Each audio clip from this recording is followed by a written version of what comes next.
Selamat malam Bapak Ibu, saudara-saudari, dan juga anak-anak yang dikasihi oleh Tuhan. Seluruh bagian GKP Jemaat Seroja. Kita kembali bertemu secara online di dalam kebaktian tengah minggu saat ini, hari Rabu tanggal 24 Maret 2021. Adapun tema kebaktian tengah minggu hari ini adalah taat seperti Yesus. Kita akan memulai kebaktian ini dan kita akan mengawalinya dengan mengambil saat teduh terlebih dahulu. Kita berdoa masing-masing secara pribadi di dalam saat teduh. Mari kita berdoa.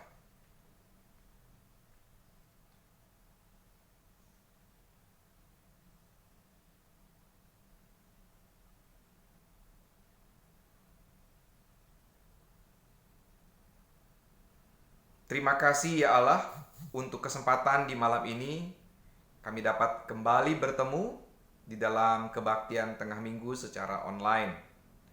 Biarlah kebaktian yang kami lakukan ini berkenan di hadapan Allah, dan biarlah Engkau juga melihat kami melakukan kebaktian ini sebagai wujud syukur kami, sekaligus juga respon kami, karena Engkau telah memanggil kami masuk di dalam kebaktian ini.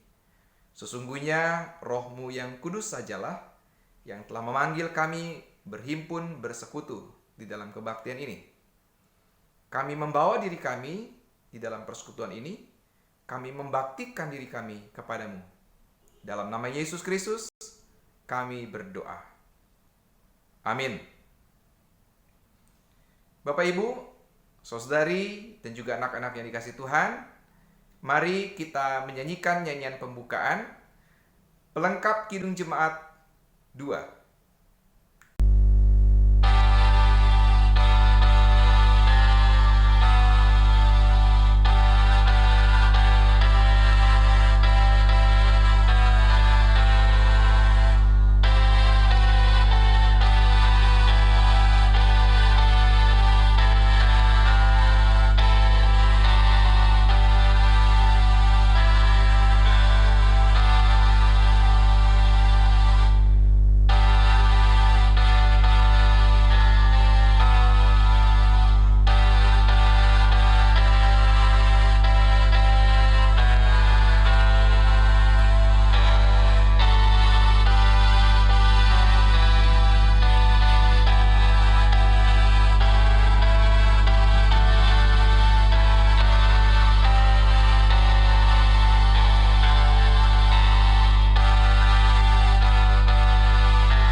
Kebaktian tengah minggu ini berlangsung dalam nama Allah Bapa, Anak, dan Roh Kudus. Damai sejahtera dari Allah beserta saudara sekalian. Allah yang mengasihi kami sungguh bersyukur untuk nafas kehidupan yang masih Engkau percayakan bagi kami hingga saat ini. Kami bersyukur untuk kesempatan malam ini kami masih dapat berkebaktian walaupun secara online. Kami bersyukur untuk setiap anggota keluarga kami yang melalui mereka, dengan interaksi yang boleh kami jalani bersama mereka, kami dapat melihat pemeliharaan dan pendampingan Tuhan bagi kami. Kami bersyukur untuk tetangga-tetangga kami. Kami bersyukur juga untuk setiap aktivitas yang boleh kami kerjakan. Ada karya-karya tertentu yang boleh kami ukir. Kami bersyukur untuk peristiwa yang mendukakan, terlebih-lebih untuk peristiwa yang membawa kesukacitaan. Karena semua peristiwa itu Engkau izinkan terjadi di dalam kehidupan kami, agar kami betul-betul menjadi pribadi yang semakin arif, bijaksana, dan dapat menghargai waktu dengan sebaik-baiknya. Kami bersyukur untuk beragam hal yang boleh membentuk kami hingga kami menjadi pribadi seperti saat ini. Dan di atas semuanya itu ya Allah, kami bersyukur untuk kasih karunia Allah di dalam Yesus Kristus yang menjadikan kami saat ini menjadi anak-anak Tuhan yang memperoleh jaminan karya keselamatan. Terima kasih ya Allah, terima kasih. Kami menaikkan syukur ini kepadamu di dalam nama Yesus Kristus, Tuhan dan Juru Selamat kami yang hidup. Amin.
Bapak, Ibu, saudara-saudari, dan anak-anak yang dikasihi Tuhan, tiba waktunya bagi kita untuk membaca dan menghayati kesaksian firman Tuhan pada malam ini di dalam kebaktian tengah minggu dalam rangka Minggu Prapaskah yang ke-5, hendak memasuki Minggu Prapaskah ke-6. Hari ini tanggal 24 Maret 2021, tema yang akan diangkat adalah taat seperti Yesus, dengan bahan pembacaan Alkitab dari surat Ibrani pasal 5 ayat 5 sampai dengan 10. Dan baiklah, sebelum kita membaca dan menghayati kesaksian firman Tuhan ini, kita terlebih dahulu berdoa. Allah yang mengasihi kami bersyukur, kami berterima kasih untuk kesempatan malam ini kami dapat kembali menghayati kesaksian firman Tuhan dengan pembacaan dan juga penghayatannya bersama-sama. Kami percaya pada malam ini Engkau berkenan mengurapi kami dengan Roh-Mu yang kudus dan juga akan menuntun kami dengan hikmat Tuhan. Dan kami malam ini hendak belajar bersama-sama dari Alkitab untuk kami menjadi pribadi yang taat seperti Yesus. Biarlah dengan kuasa Roh yang kudus kami mampu wujudkan kehidupan sebagai orang-orang, sebagai anak-anak Tuhan yang taat kepada Tuhan dengan meneladani Tuhan Yesus. Tolonglah kami Allah dengan kuasa Roh yang kudus. Dalam nama Yesus Kristus kami berdoa. Amin. Bapak Ibu, saudara-saudari dan anak-anak yang dikasihi Tuhan, pembacaan Alkitab kita malam ini dari surat Ibrani 5 ayat 5 sampai dengan 10. Saya akan membacakannya untuk kita sekalian. Demikian pula Kristus tidak memuliakan dirinya sendiri dengan menjadi imam besar, tetapi dimuliakan oleh Dia yang berfirman kepadanya, "Anakku engkau telah kuperanakan pada hari ini." Sebagaimana firman-Nya dalam suatu nas lain, "Engkau adalah imam untuk selama-lamanya menurut peraturan Melkisedek." Dalam hidupnya sebagai manusia, Ia telah mempersembahkan doa dan permohonan dengan ratap tangis dan keluhan kepada Dia yang sanggup menyelamatkannya dari maut, dan karena kesalehannya Ia telah didengarkan. Dan sekalipun Ia adalah anak, Ia telah belajar menjadi taat dari apa yang telah dideritanya. Dan sesudah Ia mencapai kesempurnaannya, Ia menjadi pokok keselamatan yang abadi bagi semua orang yang taat kepadanya. Dan Ia dipanggil menjadi imam besar oleh Allah menurut peraturan Melkisedek. Amin. Sampai demikian pembacaan Alkitab kita. Yang berbahagia ialah kita yang mendengar firman Tuhan, terlebih kita yang melakukannya dalam hidup kita hari demi hari. Hosiana.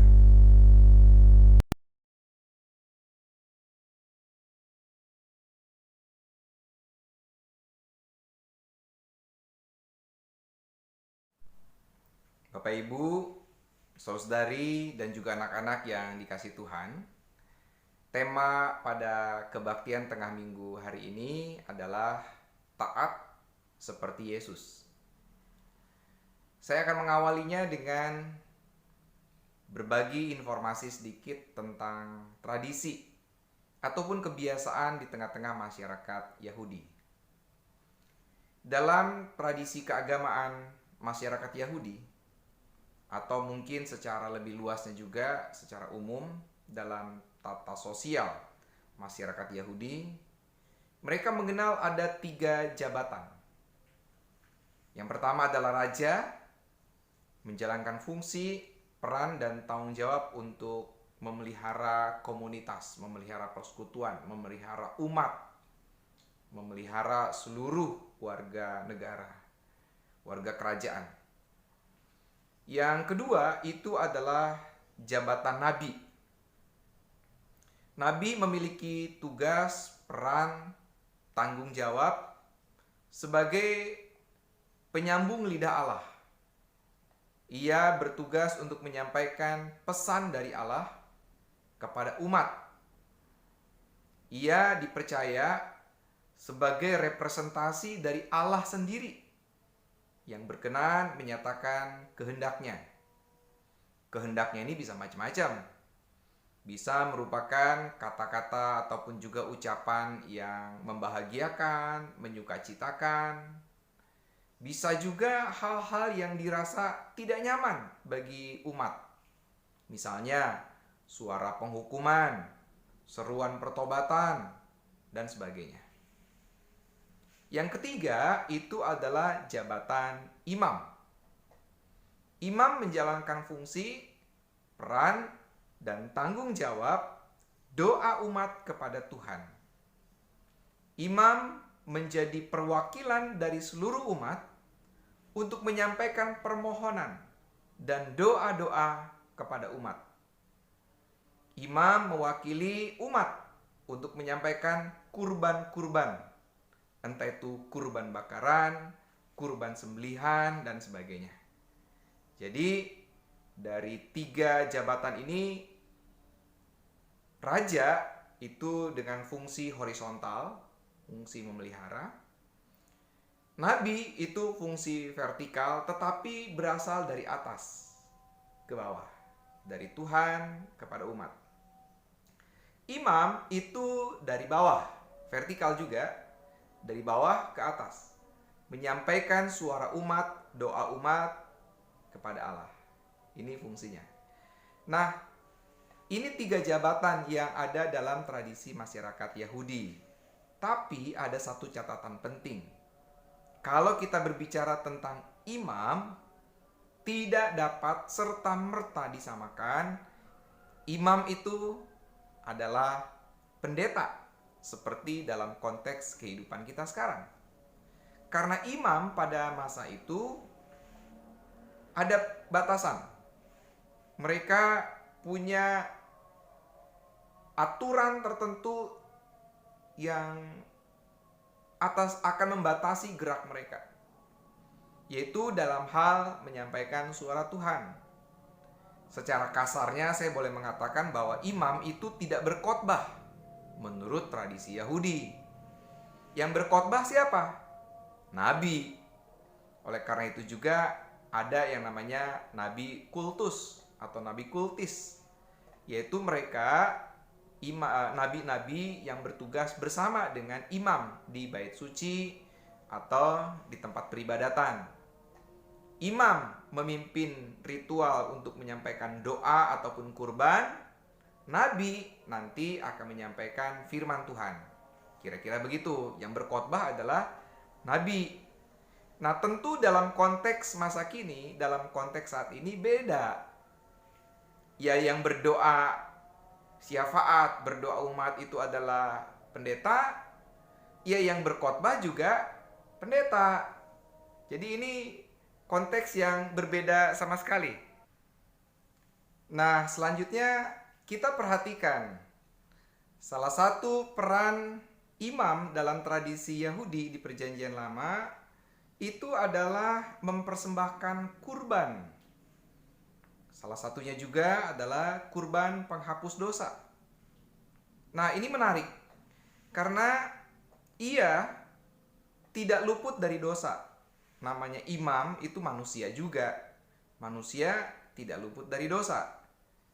Itu sebabnya ia yang menjalankan fungsi pembawa kurban penghapus dosa, dirinya sendiri yang juga tidak luput dari dosa, maka itu akan terjadi berulang-ulang. Terjadi perulangan terus-menerus. Imam yang ini selesai menjalankan tanggung jawabnya, memohonkan pengampunan dosa kepada Allah bagi umat. Dilanjutkan nanti dengan imam berikutnya, dan seterusnya. Perulangan itu terjadi karena apa? Karena imam itu sendiri berdosa. Nah, penulis surat Ibrani hendak menampilkan sesuatu yang berbeda. Penulis surat Ibrani hendak menunjukkan bahwa telah terjadi penggenapan, yaitu imam yang agung, imam yang besar, imam agung yang besar, kira-kira gitu. Imam besar, agung lah, sebutan apapun lah, terserah mau dibolak-balik lah, boleh.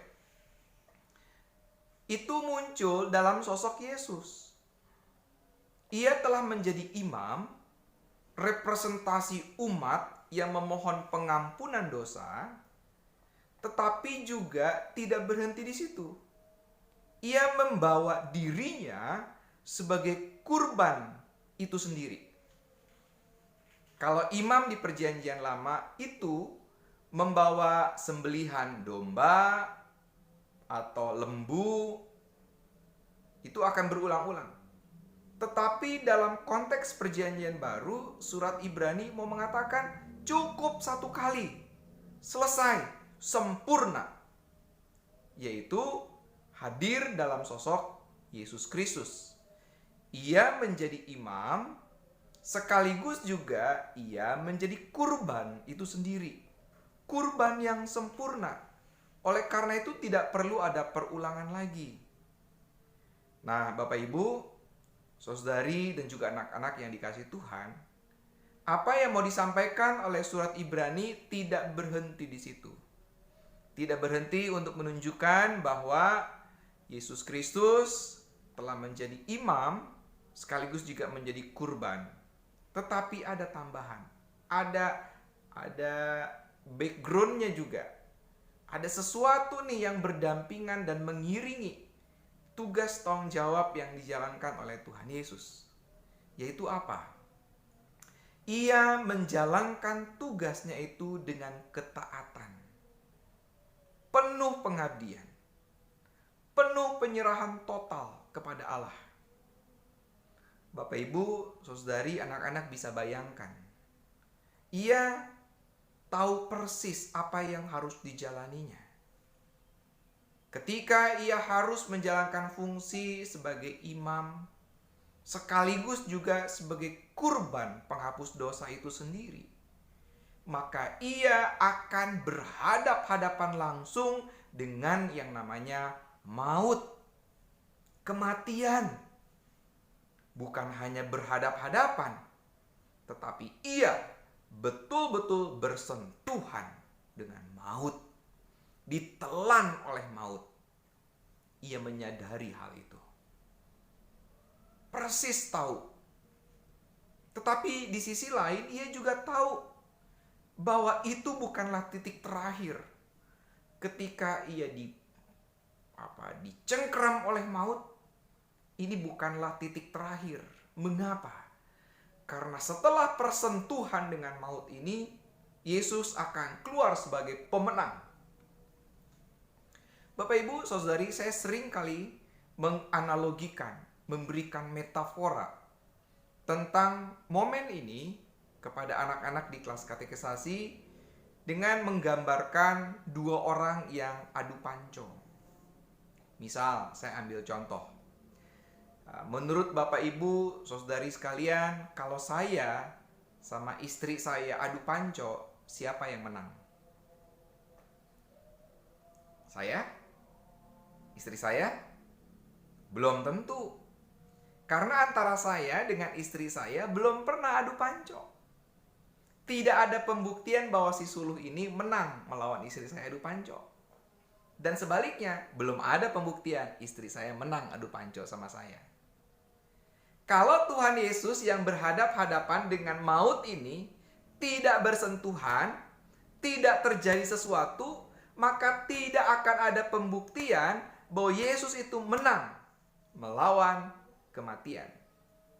Itu sebabnya Yesus Kristus yang menjalankan peran sebagai pembawa doa umat, ia sekaligus menjadi kurban itu sendiri untuk bersentuhan langsung dengan maut, dan bergulatannya ini kita hayati 3 hari, yang kemudian ia bangkit sebagai tanda kemenangan melawan kuasa maut.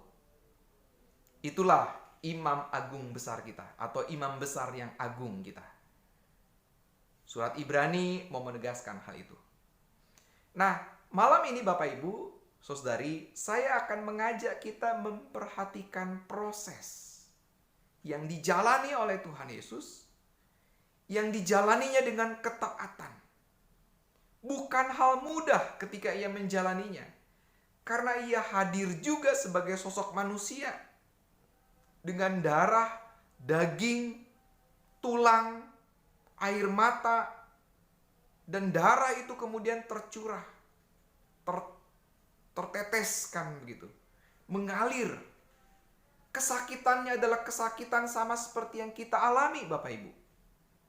Ia tahu persis dan ia harus menjalani itu. Oleh karena itu digambarkan pada saat malam sebelum ia diserahkan, saat ia berdoa di Taman Getsemani, itu salah satu Injil menyebutkan bahwa peluhnya, keringatnya itu seperti darah. Yang mau menggambarkan bahwa ada pergulatan batin yang luar biasa.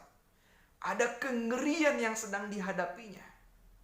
Dan itu adalah gambaran dari manusia yang sedang mengalami kengerian melawan kematian.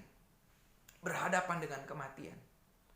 Sosok ini sedang berhadapan langsung.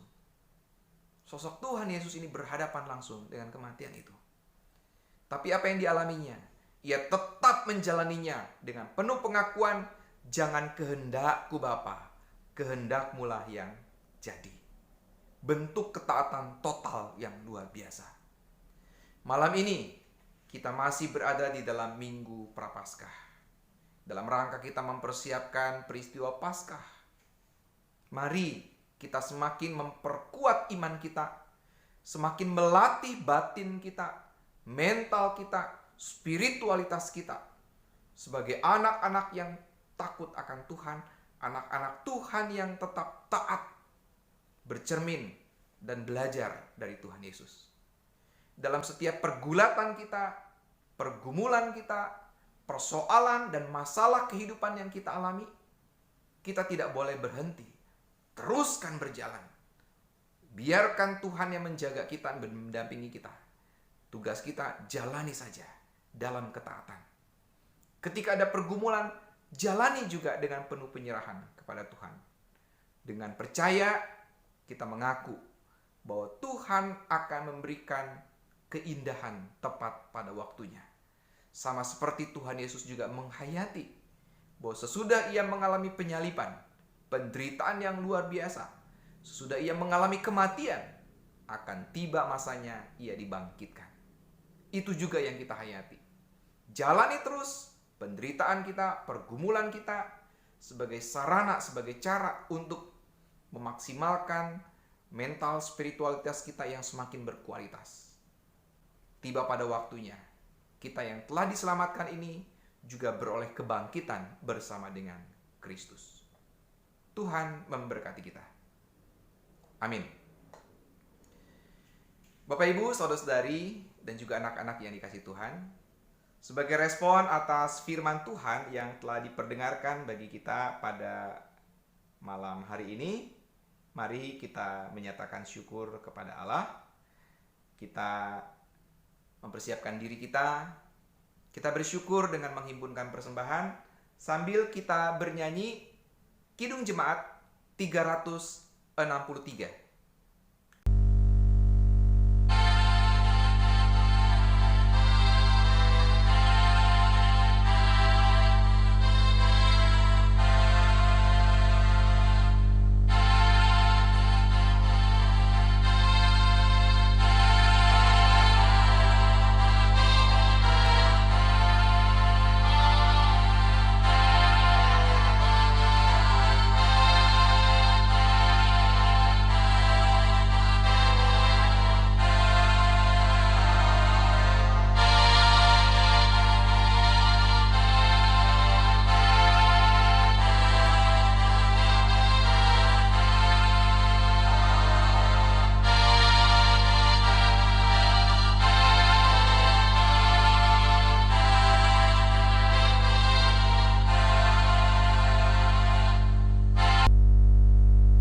Baiklah Bapak Ibu, saudara-saudari dan juga anak-anak yang dikasihi Tuhan, mari kita menaikkan doa persembahan, doa syafaat, dan kita akhiri nanti dengan mengucapkan doa Bapa kami bersama-sama. Mari kita berdoa. Ya Allah, kami bersyukur untuk firman Tuhan yang telah diperdengarkan, yang telah melatih dan mengajar kami menjadi pribadi yang semakin taat di hadapan Allah. Kami juga bersyukur untuk beragam pengalaman, beragam peristiwa yang membuktikan bahwa Engkau begitu setia mendampingi kami. Maka biarlah itu menjadi pengingat agar kami pun membalasnya dengan kesetiaan kepada Allah.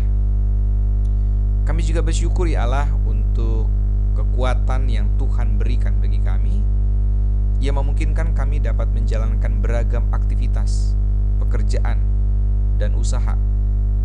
Dan melalui semua itu, Engkau telah memberkati kehidupan kami dengan nafkah penghidupan, sehingga kami boleh menjalani kehidupan dengan baik di tengah keluarga kami. Dan dengan berkat dari Tuhan itulah pada malam ini, sebagian dari anak-anak-Mu datang membawa persembahan syukurnya berupa uang. Maka kiranya benda-benda mati ini Engkau sendiri yang menguduskan dan melayakkannya, dan dengan demikian bermanfaat mendukung kehidupan bergereja di gerejamu ini. Berkati hamba-hamba Tuhan, para pelayan Tuhan di gerejamu ini yang mengelola persembahan ini, agar kiranya betul-betul dapat dikelola secara baik dan bertanggung jawab demi mencukupi kebutuhan pelayanan di gerejamu. Dan biarlah melalui persembahan ini kami terus-menerus belajar membawa diri kami serta menjadikan diri kami sebagai persembahan yang hidup, kudus, dan berkenan bagi Allah. Ya Allah yang Maha Kasih, kami juga bersyukur, kami berterima kasih untuk beragam hal baik yang boleh terjadi di dalam kehidupan kami. Paling tidak nafas yang Kau berikan, Kau karuniakan bagi kami. Dan dengan nafas kehidupan itulah ada saudara kami yang dalam minggu ini Engkau tambahkan usianya 1 tahun lagi. Melalui pertambahan usia ini sesungguhnya Engkau sedang melatih kami untuk mengingatkan kami juga agar dapat mengisi sisa kehidupan ini bagi kemuliaan Allah. Maka urapilah kami dengan Roh-Mu yang kudus, agar di sepanjang hidup yang kami jalani, kami dapat membawa diri sebagai persembahan bagi Allah. Kami bersyukur juga untuk kesempatan bagi kami dapat melayani Tuhan, baik di gerejamu ini maupun dalam pelayanan-pelayanan publik di mana kami beraktivitas, maupun juga dalam aktivitas kami di tengah-tengah keluarga ataupun rumah tangga kami. Semua itu menjadi kesempatan bagi kami membaktikan diri kepada Allah, wujud cinta kasih kami kepada Allah. Kami juga bersyukur ya Allah untuk beragam hal yang lain yang tidak dapat kami rinci satu demi satu. Dan dalam rasa syukur ini kami mengingat ada saudara-saudara kami yang dalam kondisi kurang sehat. Kami berdoa bagi mereka semua, kami tidak menyebut nama mereka satu demi satu. Kami percaya Engkau mengulurkan tangan kasih-Mu, Engkau mendampingi mereka, Engkau memberikan semangat dan pengharapan bagi mereka, sehingga sakit penyakit yang saat ini mereka derita tidak membuat mereka kehilangan harapan, semangat maupun iman. Kami percaya Engkau akan memulihkan mereka tepat pada waktu yang Kau rancangkan. Dan kami juga percaya setiap obat, makanan, minuman, dan segala tindakan medis ataupun perawatannya, semua itu akan mendatangkan kebaikan.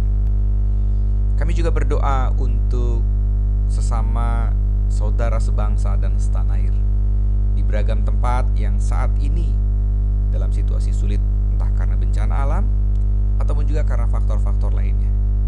Kiranya Engkau juga bermurah hati untuk menolong, memberkati, dan mendampingi mereka, bahkan memulihkan mereka. Kami juga khusus berdoa bagi para pemimpin kami di negeri ini dalam setiap fungsi, peran, dan tanggung jawab yang Kau percayakan bagi mereka.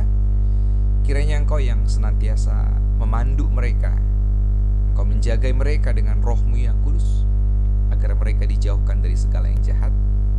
Kiranya mereka, para pemimpin kami ini, betul-betul menjadi pemimpin yang membawa Indonesia menjadi Indonesia yang maju dan sejahtera. Ya Allah, masih dalam rangkaian minggu-minggu Prapaskah, kami pun hendak belajar terus-menerus menyesali diri, belajar bercermin untuk mematutkan diri kami layak di hadapan Allah. Maka bimbinglah kami terus-menerus dengan Roh-Mu yang kudus, agar di sepanjang minggu-minggu Prapaskah ini kualitas spiritualitas dan juga mental kami semakin ditumbuh kembangkan. Kualitas rohani kami yang terwujud dalam sikap, perilaku, dan tutur kata itu betul-betul dapat berkenan di hadapan Allah.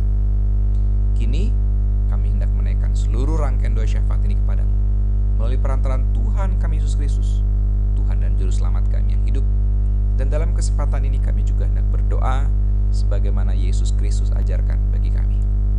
Bapa kami di dalam surga, dikuduskanlah nama-Mu, datanglah kerajaan-Mu, jadilah kehendak-Mu di bumi seperti di surga. Berikanlah kepada kami pada hari ini makanan kami yang secukupnya, dan ampunilah kami akan kesalahan kami, seperti kami juga mengampuni orang yang bersalah kepada kami. Dan janganlah membawa kami ke dalam pencobaan, tetapi lepaskanlah kami daripada yang jahat. Karena Engkaulah yang punya kerajaan, dan kuasa, dan kemuliaan, sampai selama-lamanya. Amin. Bapak Ibu, saudara-saudari, dan juga anak-anak yang isi Tuhan, kita akan segera mengakhiri kebaktian ini. Kita menyanyikan nyanyian penutup Kidung Jemaat 460.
Baiklah Bapak Ibu, saudara-saudari dan juga anak-anak yang dikasihi Tuhan, kita akan segera menutup kebaktian ini dengan mengingat untuk kita menjadikan diri kita sebagai anak-anak Tuhan yang semakin taat kepada Allah.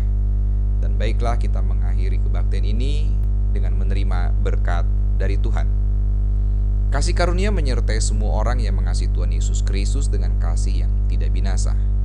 Berkat, damai sejahtera, dan kasih dengan iman dari Allah Bapa, Anak, dan Roh Kudus menyertai memberkati Bapak Ibu, saudara-saudari, dan juga anak-anak sekalian saat ini sampai selama-lamanya. Amin. Kebaktian selesai. Selamat malam. Tuhan memberkati.